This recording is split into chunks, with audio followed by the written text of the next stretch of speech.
My name is Jay Sable, and I'm the Executive Director of the One Community 501c3 nonprofit. We're a highest good for all organization, and our philosophy is creating better. We're here to help others create better too. The way that we're doing that is through open source and free shared tools, tutorials, resources, blueprints, and do-it-yourself instructions for highest good approaches to food, energy, housing, education, for-profit and non-profit business creation, society, and true earth stewardship. Creating all of these things so that they can be duplicated and implemented either as individual components or as complete self-sufficient, self-sustainable, and self-replicating teacher demonstration communities, villages, and cities to be built around the world. Solution models that create additional solution-creating models, helping to spread this idea and positively and permanently transform the world for everybody. If what we're creating is exciting to you, we invite you to join what it is that we're doing. And if you'd like more details on everything that I'm talking about, please visit our website. And for updates, specific updates like the one I'm about to talk about right now, start with our blog. This is our weekly update number 46, and I'll be discussing everything that our team has accomplished for the week of January 6th, 2014.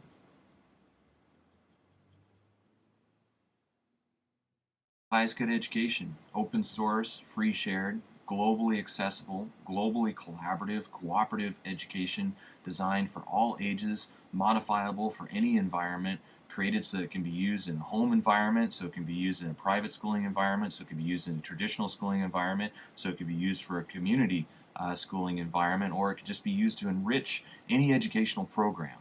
In this last week, we finished the social sciences molecule image research, which is the complete subject of social sciences. We've researched hundreds and hundreds of images, and we're going to be putting that together to cover the complete social sciences to look like this, like the math molecule, which is already done, and then with descriptions of each one of these images so that you can look at the whole subject and know exactly what it encompasses, and then be able to move in a non-linear path through that based on a child's individual preferences, strengths, and areas where they want to improve. And so now that we're done with that, we are also we've already begun work on the values image research, and we're 10% done with that as well, looking at the different values, human values, and creating a similar molecule to that. Also in education, we finished the relative space lesson plan, which is our second completed lesson plan. We have another 30 that have been outlined. If anybody would like to help create something like this and would like to be a part of doing the image research and creating this magic and brainstorming on all the details on how to teach every subject within the context of a central theme, and in this case it's relative space, relative and dimensional space, to all ages. If you'd like to be a part of that, check it out. If you want to see the complete details, go to the webpage on this and take a look at this lesson plan. It's something that if you have kids, you can use right now to stimulate ideas and to bring a level of relevance to any subject and any kid's life studying that subject, saying, hey, this is why and how this information is applicable. Check it out within the context of this theme. So now that we're done with that, we're now working on the Matter lesson plan, which is already outlined. 90% of it is outlined. We're going to finish the last 10% on that, and then we'll jump into all the image research, and with a little bit luck, we'll get that lesson plan done behind the scenes this week, and then we'll get that up on the website next week. And last but not least, we welcomed Randie Gottlieb to our education consulting team. Randie is the author of the book Teaching Unity, and you can learn more about her on our website or just Google her book. The book is exactly what it says, an amazing wealth of information and team building exercises that support diversity and teaching unity. And so we're very excited to have Randie on the team and to be able to use the information in her book and the wealth of knowledge that she has to make our open source and free shared education program even better. Highest good food is food that is more nutritionally diverse. It's food that supports continued biodiversity. It's food that's healthier, locally grown, that's duplicable, and that is really more enjoyable, I would say, and definitely more diverse than anything that you can get in the grocery store right now. And we really want to transform the face of the way that people look at food and what people can grow and access for themselves, for people that want to be able to grow their own food, and then to be able to provide that to grocery stores, to restaurants, to provide it as a possible income stream for people that want to do that. And so we're developing all of this, and it also includes all the details of a food forest and animal husbandry and all these other details as well. So along that line, this last week, we completed the food forest page, which is hundreds of plants that we researched, complete with details on cultural considerations, complete with details on planting guidelines, complete with descriptions and more links to more information, pictures. All of that stuff is done, and we finished it. We finished that page in this last week, and interestingly enough, at the end of that page, our botanist said, "You know what? I think I could add 50 more plants to this page." So not only have we finished all those, and we finished researching all the places where you can buy all these plants, because some of them are exotic plants from around the world, and we've researched over 80 different organizations that provide these exotic plants. We've also realized that, well, we're going to add 50 more. And so it's a huge addition to all of our indoor growing infrastructure. So there's 300 plus plants. There's going to be over 350 plants for the outdoor growing infrastructure. We've also researched over 300 plants for the indoor growing infrastructure. Oh, plus there's the Tropical Atrium as well, which has another 50, 60 plants that were researched specifically for that. So you can see all that on the website.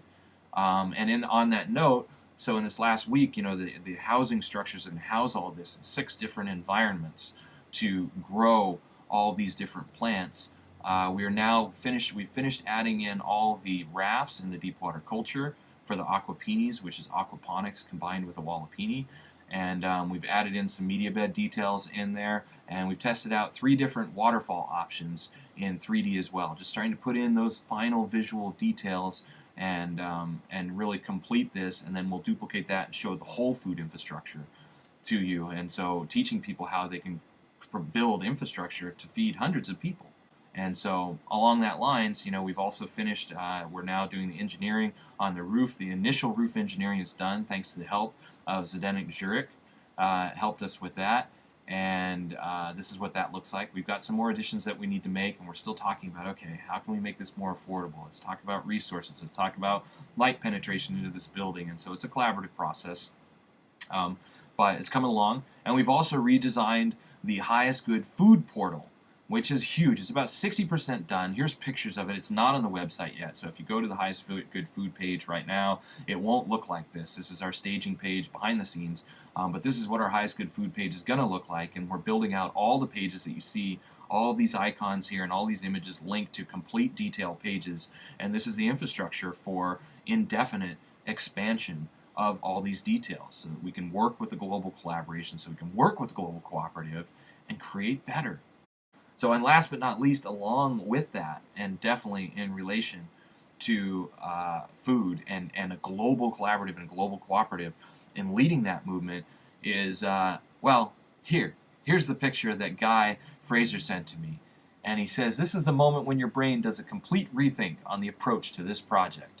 And that specifically is talking about the food application designs that we're working on right now, which will become like a combination of Google and Wikipedia for food, where people can add in everything from recipes to maintenance and care details and nutritional details and additional uses details, and then access all the planting guidelines, all the details that are all currently on our website in a format that goes way beyond what we'll be doing to encompass literally the entire plant world in a globally editable and enhanceable version, where people can start adding into this information. We can create this central resource hub that people can go to, like a Wikipedia, but going very, very deep just into the plant world.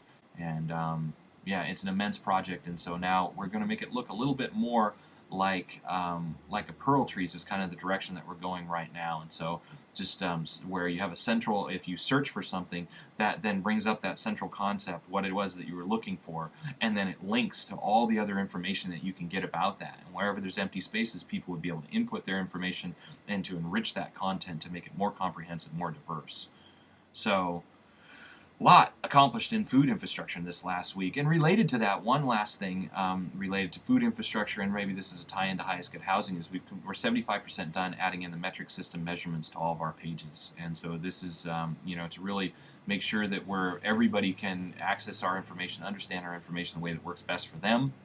And so this is what that looks like.